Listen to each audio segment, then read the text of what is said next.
If you had an employee who constantly lied to you, who would ridicule and criticize your best work, who would make you feel miserable about whatever it is you are doing, who would stop you from doing the most important things that you need to get done in your life, what would you do? Would you keep them around? You would fire them, no? Right away. But you don't. Not only have you kept them, you have given them a special corner office with a fantastic view, rent free in your head. We are talking about your mind. And in this video, we're going to look at 3 patterns that the mind quietly runs to sabotage your life and what you can do to get out of them. If you are new here, my name is Bawa. And I've been teaching the Art of Living series of meditation workshops for the last 35 years. And I help people exactly like you to up spiral their lives to the secrets of sleep, meditation, ancient Indian wisdom, and holistic success. The first pattern is what I call the whole number loop. Somehow we are really attached to Mondays. When you got to start something, I'll start it on Monday. I'll finish it off during the weekend. I will do it on February 1st. Yaar, what's wrong with Wednesday, 17th April? I will do it at 6:30. What's the problem with 5:27? I will start later. I will do this later. This is a loop that you get into, and it is particularly nice. You know why? Because when you plan for something, your brain releases a shot of dopamine, and as we all know, dopamine is one of the most addictive substances that human beings know. It is to encourage you to move on, but you settle for the cheap dopamine that comes from planning. So you keep saying, I will do it next Monday, I will do it next month, I will do it later, and fool yourself into thinking you are planning and strategizing. What you are doing is you are hiding. You are not starting, and you are getting that cheap dopamine thrill every time you say, I will do it later. It's your brain rewarding you for doing nothing. Now, how to break out of this? It's very simple. Start doing something right now. Just 5 minutes. Okay, you want to write a book. I'm not asking you to sit and write the whole book right now. But can you work on that book for just 5 minutes? Set a timer. For 5 minutes, you sit and work on that book. I want to get a new job. All right, what do you need for your new job? Maybe you need a resume update. I'm not asking you to update your entire resume.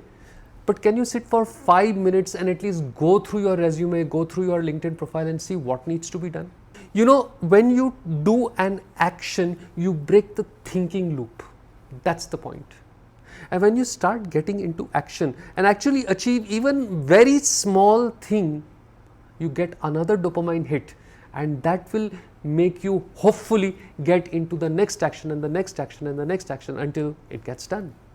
So whenever you hide behind this, I am planning to do it, I will do it later, I will do it on January 1st, I will do it on my birthday, I will do it on my mom's birthday, I will do it later. Stop. Do something right now. Even though I know this is going to hurt my video views, but this channel is for you, I would say pause this video right now and take 5 minutes and do something. If you want to get fit, maybe you can do 3 push-ups. You can't do push-ups, maybe you can go for a 5-minute walk. Whatever it is you want to get done, just do it for 5 minutes, the first initial 3 drops of it, and see what happens. Action will break the thinking loop any day. The second pattern is called the comparison spiral. It is somehow baked into us that we need to compare ourselves with others' bests. They call the social comparison theory.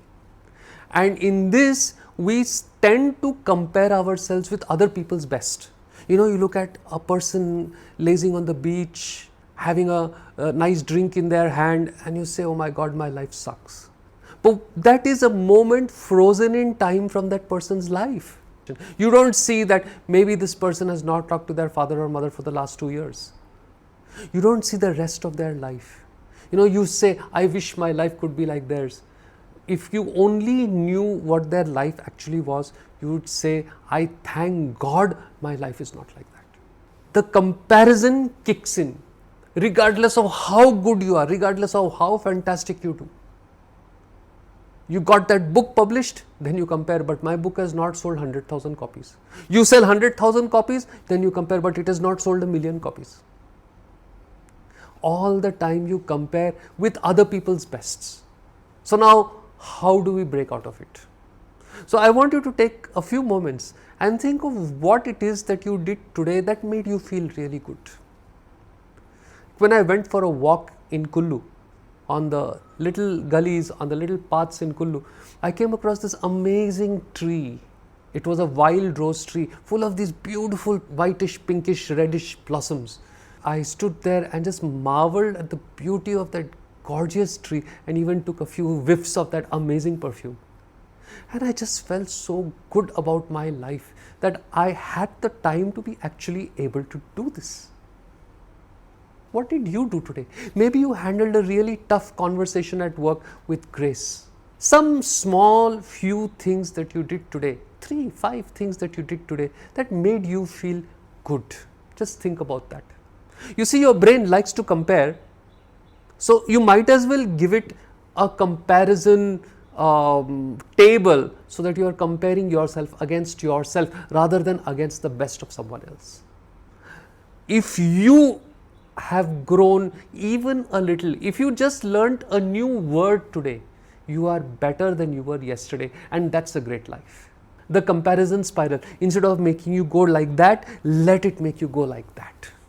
The third pattern that your mind engages in is treating your worst opinion of yourself as the most honest truth. I have a bodybuilder friend.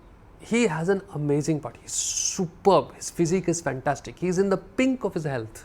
And yet, all I hear from him is, I'm not big enough. I'm not strong enough. I'm not powerful enough. You take the most amazing thing that you have achieved, that you have created, and then some inner critic sitting inside you in that corner office, remember, that you have given out rent free, says, this sucks. You are genuinely talented. You are amazing at what you do, and yet you feel like an imposter. This has brought so many people down from the inside. They crumble. For my Surge members and my Blaze members, we have a membership on our YouTube channel. I'm going to be creating a whole series of videos called LifeLabs, where we'll be addressing stuff exactly like this, like what we have talked about in this video, but a much deeper dive. And if you're interested in this kind of thing and you would like to support us, I would really, really encourage you to join our memberships. It really helps us, and I'm sure it will make a huge difference to you. Criticizing yourself so badly and so harshly about something that you should actually be proud of. What to do? Ask this one question. Is this useful? Is what you are telling me, that guy in that corner office, is this useful? Not, is this the truth? Because your mind can talk to you all day about what is true and not. But is this useful? And if it is not useful, and it always is never useful, the moment you recognize, oh, this is not useful, you are able to drop it. This is the problem with being smart. I tell you, people who have half your capacity are making 10 times the money. People who are half as intelligent as you are making 15 to 20 times the money that you are making, simply because they are too stupid to doubt themselves. You are smart, and so you sit and doubt, and so you sit and criticize. And every time these doubts and criticisms comes up, I want you to ask this one question: is this useful? And if it's not, let go of it. So here are the 3 things, the 3 patterns that your mind is quietly running, that's sabotaging your life. The first, confusing planning with doing. Becoming okay with cheap dopamine hits and continuously pushing it away later. I will do it later. I will do it later, in the guise of I'm being strategic and I'm planning. Way out, 5 minutes right now. Do something right now. The second, comparing yourself with other people's best. But you are looking at a slice of their life frozen in time, yaar. And the way out, your brain loves to compare, right? So let it compare you with you. Are you better today than you were yesterday? Are you better tonight than you were today morning? Run that comparison. And the third, I am not good enough. I am an imposter. I don't deserve this. All that inner critic that says the harshest things to you and disguises them as your most honest truth. How to get out of that? Ask the question, is this useful? And if it's not, let go. I'll see you in the next one. All the best.